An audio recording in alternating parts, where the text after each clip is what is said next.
जैन धर्म के अनुसार भगवान ऋषभदेव इस युग के प्रथम राजा और प्रथम भिक्षु थे। 84 लाख पूर्व की उनकी आयु थी। 83 लाख पूर्व का आयुष्य का उन्होंने जब उपभोग कर लिया तो 1 लाख पूर्व शेष बच गया। तभी देवों ने आकर भगवान को दीक्षा ग्रहण करने के लिए कहा।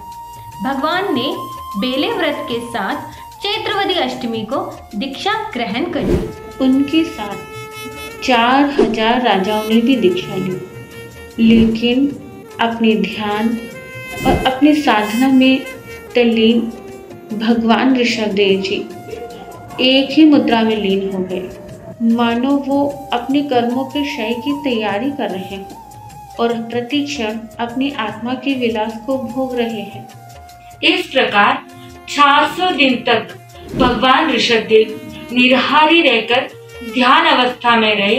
फिर प्रभु ने यह सोचा कि अरे, इन लोगों को दान का महत्व समझाना बहुत जरूरी है। फिर यह सोचकर प्रभु ने जंगल से नगर की ओर विचरण करने लगे। वही नगर के लोग अज्ञानतावश उन्हें भौतिक सामग्रियां प्रदान कर रहे थे। कोई उन्हें वस्त्र प्रदान कर रहा था, कोई घर प्रदान कर रहा था, अरे कोई तो उन्हें राजा समझकर अपनी पुत्री भी प्रदान कर रहे थे। लेकिन किसी ने भी निर्दोष आहार पानी नहीं मोड़ाया। भगवान को 400 दिन तक आहार नहीं मिला, फिर भी उनके मुख पर लेश मात्र भी चिंता नहीं थी। फिर एक दिन वैशाख शुक्ल तृतीया को भगवान विचरण करते हुए हस्तिनापुर नगर पधारते हैं। हस्तिनापुर नगर में उसी दिन भगवान के पौत्र श्रेयस कुमार को पहली रात्रि में स्वप्न के अंदर कुछ शुभ चिन्हों का ज्ञान होता है। उसी समय उन्हें जाति स्मरण ज्ञान भी हो जाता है। वे अपना पूर्व भव याद करने लग जाते हैं। वे अपने जाति स्मरण ज्ञान से देखते हैं कि भगवान के साथ उन्होंने पूर्व में 4 भव मनुष्य के और 4 भव देवता के किए थे।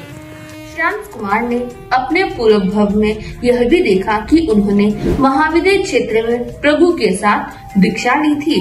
पिछला भव उन्हें साफ साफ नजर आने लगा और उन्हें तत्काल ज्ञान हुआ। वह सोचने लगे कि अरे, प्रभु ऋषभदेव तो 1 वर्ष से भी ज्यादा निराहार विचर रहे हैं और मुनि मर्यादा के अनुसार शुद्ध आहार देने की विधि किसी को भी ज्ञात नहीं है। राजकुमार श्रेयांश प्रभु ऋषभदेव को अपने महलों की खिड़की से बैठे हुए राजपथ की ओर बढ़ते हुए देखते हैं तो एकदम से राजमहल से नीचे उतरते हैं और प्रभु को राजमहल में पधारने की विनती करते हैं। प्रभु जब राजमहल में पधार जाते हैं तो प्रभु से कहते हैं, प्रभु आज ही मेरे पास 108 पूरी तरह शुद्ध इक्षु रस के कलश आए हैं जो आपके लिए पूरी तरह अनुकूल हैं।